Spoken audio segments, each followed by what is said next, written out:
Another good morning. I hope you're out there making today amazing. We are getting ready to go for a morning run this morning. As you can see, the sun is starting to peek out already, but it's early enough that the sun is not as bright, so I'm really excited about this run this morning. One day closer, 365. Let's go get it. All right, I'll see you in a little bit. 3.25 miles and one day closer to 365 days without skipping. That is all that needs to be said about the nature of this morning's run. That's right. That's all we got to say about that. While I was running, I was thinking about something and I wanted to share this with you. You know, I always talk about how I try to teach my daughter different things about, within the personal development realm, ways of looking at life, perspective. And one of the things that I always tell her is you can't look at the world and think that you have to go and compete with the world. Because the only person you have to compete with is the you of yesterday. The you of yesterday. And you have to think like this. It's the you of yesterday stronger than you today. It's the you of yesterday willing to do more for you than you are willing to do today. Is the you of yesterday better than you are today? And if the answer is yes, then you need to really dig deep into that. Because then that means that you are basically allowing the residual of who you were to overpower who you could be. I need you to think about that.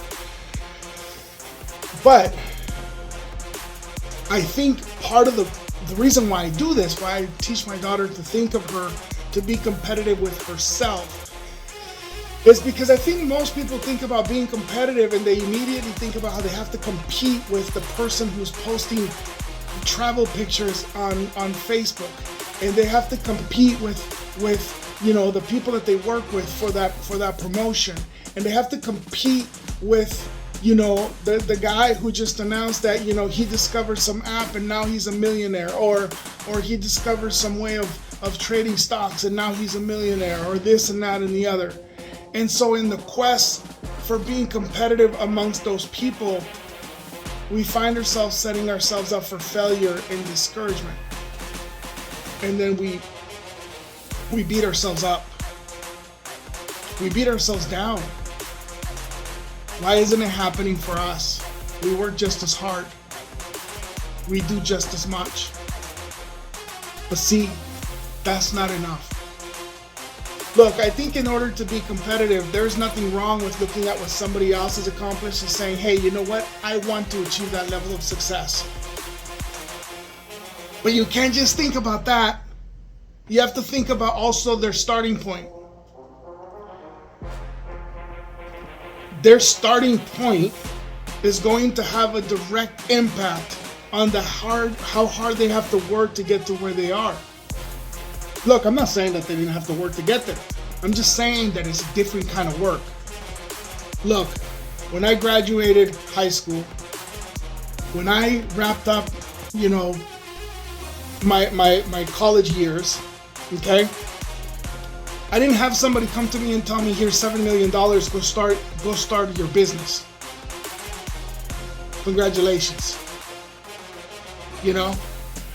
I think it's funny when you hear some of these millionaires and they talk about how they pull themselves up by their own bootstraps.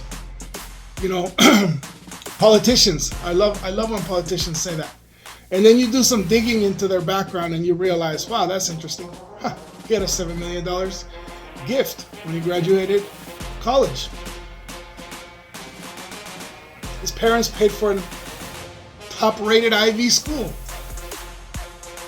Right? He didn't have to worry about where he was going to sleep next weekend or whether he was going to be moving all his belongings in a shopping cart to somebody else's house because they were renting another room. Nah, I guarantee you that politician never had to worry about that.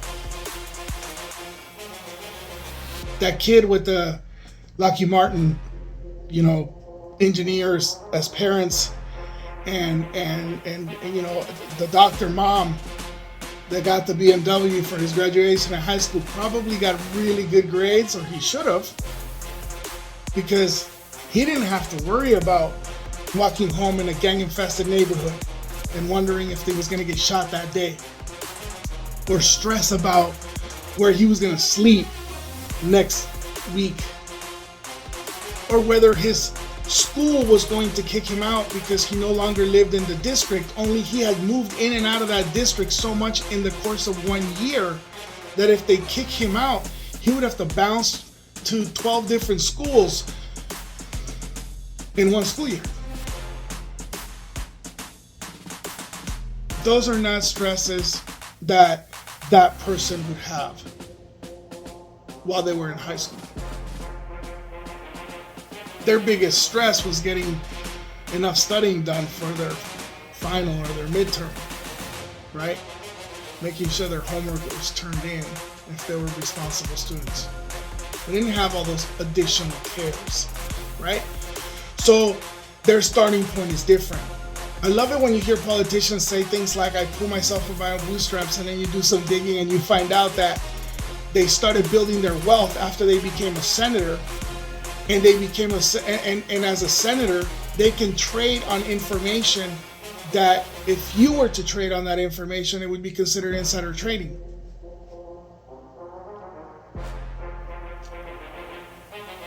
That kind of puts you a little bit ahead of the curve, doesn't it?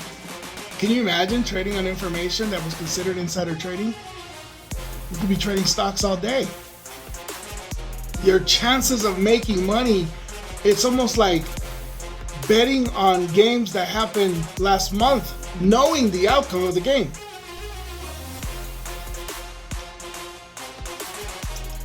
By the way, I love those guys. I mean, I find it comical when they say things like that, but I don't necessarily think that they're bad people. But here's the thing. This isn't about politicians. This isn't about politics. This isn't about, this is about being competitive and pushing yourself to be competitive and how to approach that. And I think that David Goggin hits it right in the head. He basically talks about needing or striving to be common amongst the uncommon. And what I find fascinating about David Goggin, let me tell you right now, what I find exciting about that guy is that he was willing to open his heart and his mind and pour it all out. And he walks you through all the darkest secrets, all the beatdowns, all the social judging, all the physical, destroying commitment that he went through, the digging deep. He tells you about his inner conversations, his brutal reflection, and how he strived to push past those barriers.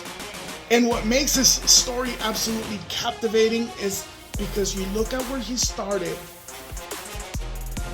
and his starting point was not where they gifted him a BMW for high school, or his starting point was not where they gave him money when he graduated college.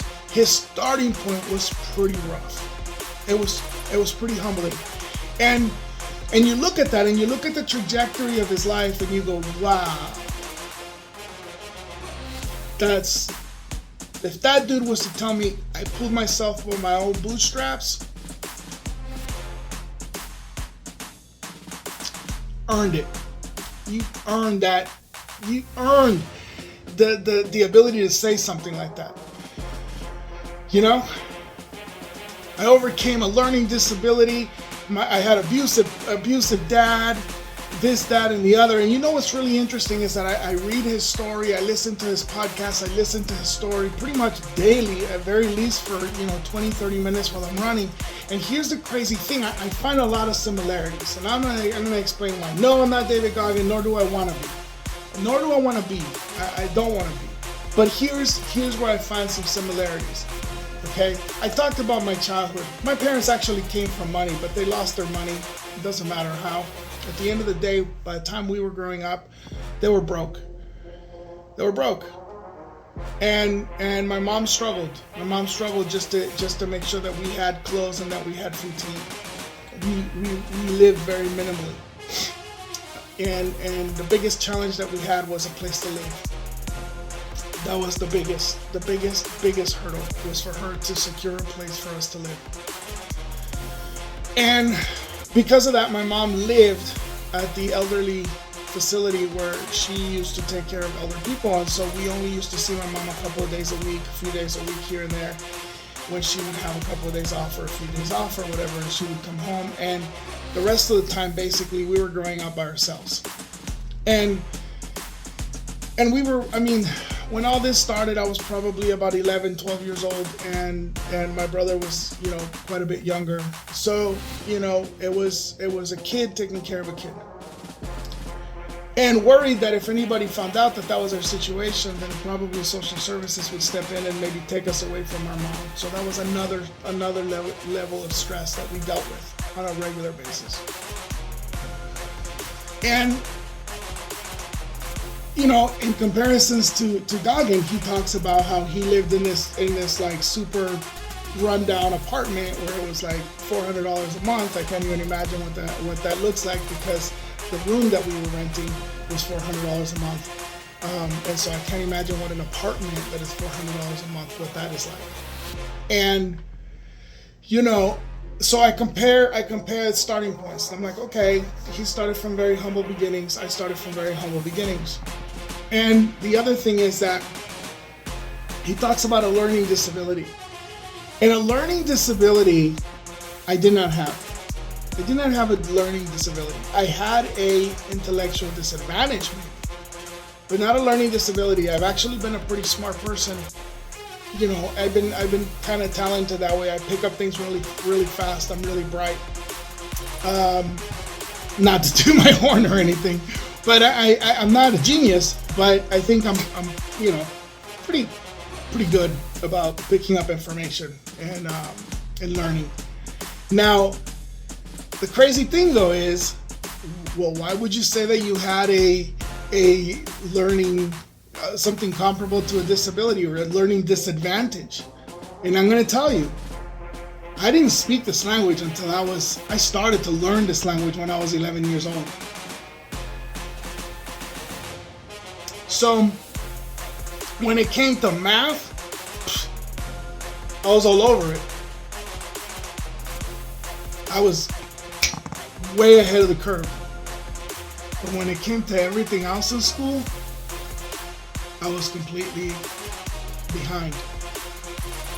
I didn't understand concepts. I had a hard time communicating with my teachers. My teachers didn't understand me. I misinterpreted things. I mispronounced things. I constructed sentences incorrectly.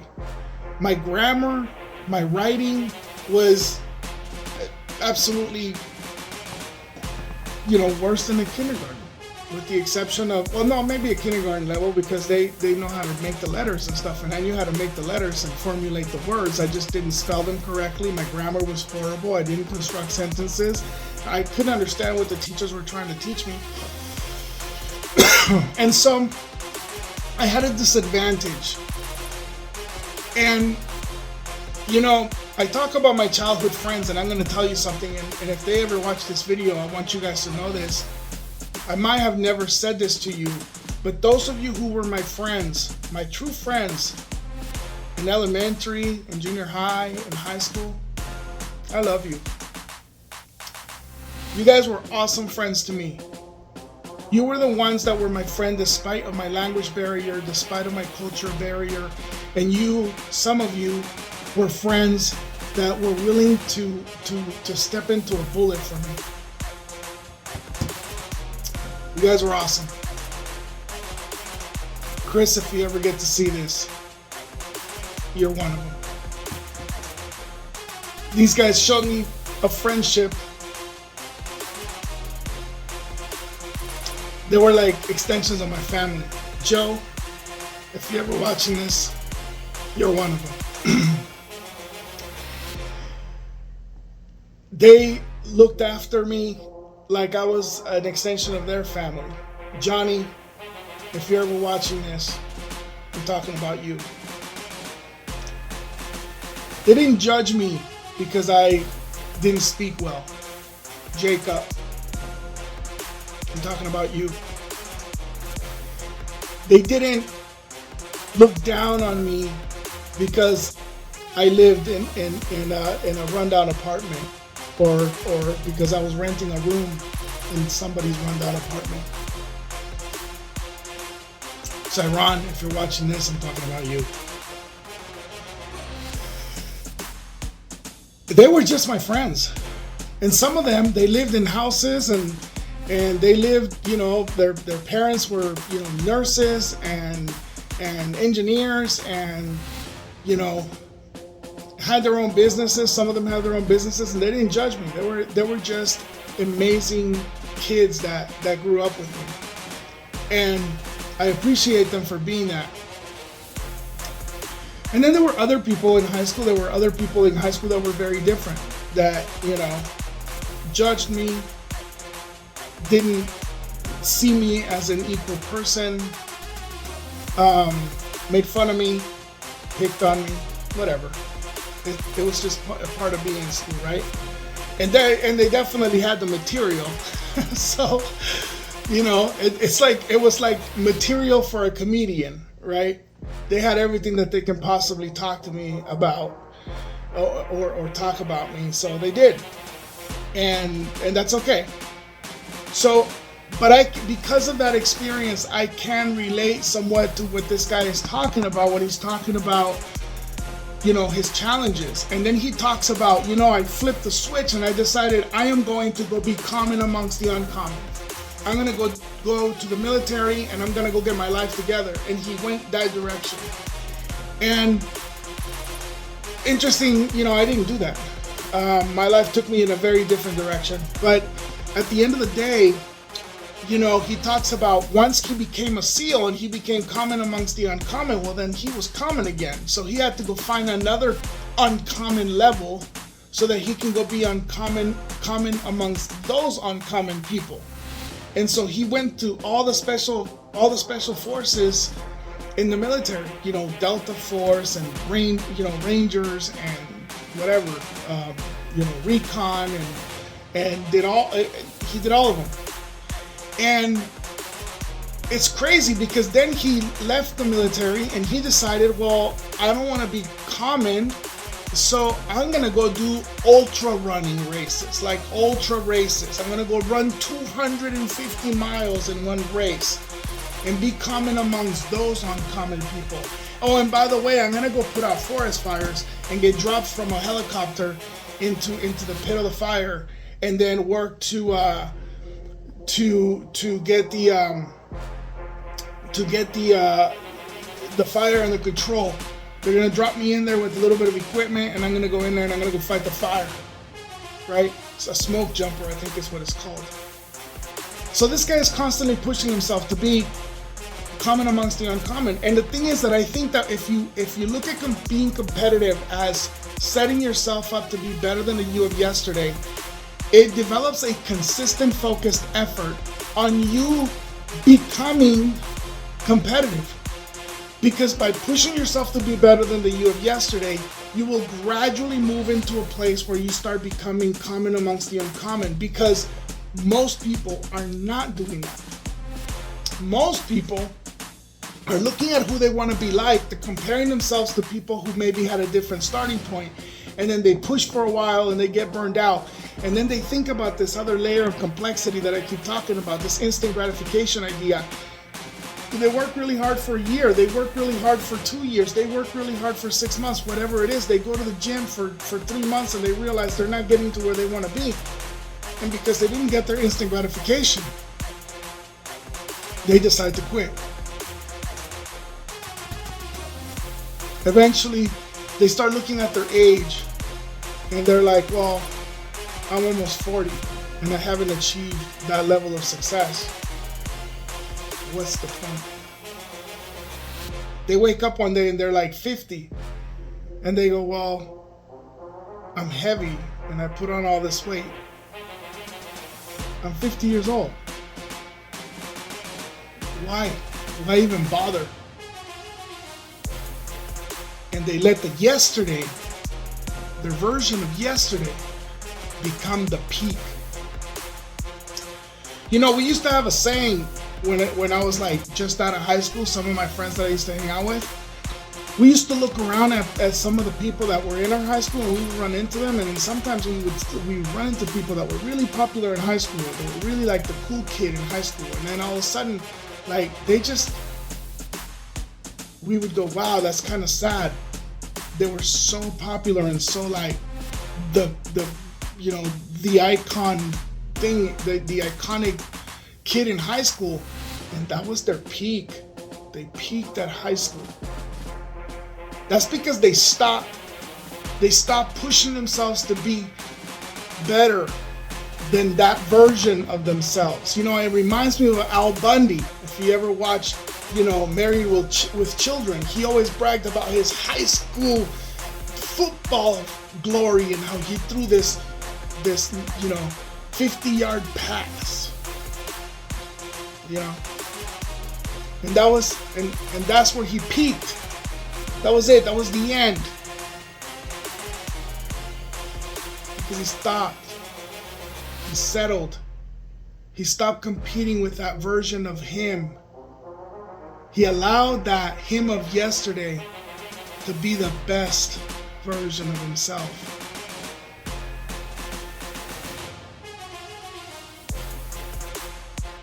Look, I'm not telling you to go join the Navy SEALs. I'm not telling you to go be Goggin. I've said it a million times. I am not him, nor do I want to be.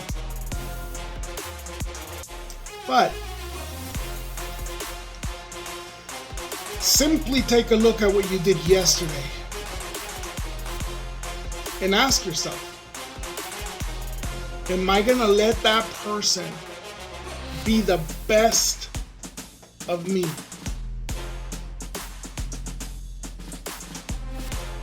Is that okay with me? Does that sit well with me? Am I gonna let that person that sat in front of his video game for 4 hours be the very best of me?